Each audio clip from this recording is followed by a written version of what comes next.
মাদ্রাসার নামে ব্যাঙের ছাতার মতো বেশ কিছু শিক্ষা প্রতিষ্ঠান গড়ে উঠছে, যেগুলো পর্দা দিয়ে ঢাকা, আবাসিক মাদ্রাসা। সেখানে কি হয় আমরা কেউ জানি না। ছোট একটা বাচ্চা, তাকে ধর্ষণ করা হলো, তার পেটে আরেকটা বাচ্চা, লেখাপড়া কিছু নেই।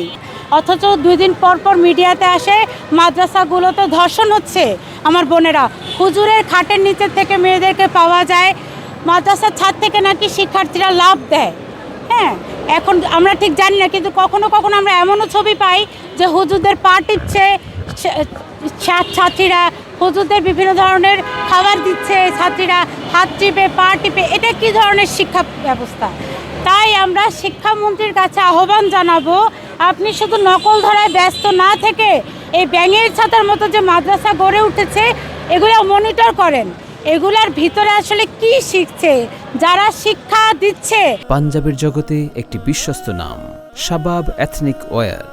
সেই শিক্ষক, পুরুষ শিক্ষক, নারী শিক্ষক, তারা আসলে কতটুকু শিক্ষিত, হ্যাঁ, তাদের কি অবস্থা, তাদের কি পরিমাণ পাস, তারা কি শিখাচ্ছে এবং ছাত্রীরা কি শিখছে। দেখেন, শুধু নারীরা না, তা না, আমার ছোট ছোট ভাইয়েরা তারা কিন্তু বলাৎকারের শিকার হচ্ছে, মাদ্রাসার ভিতরে বলাৎকার হচ্ছে।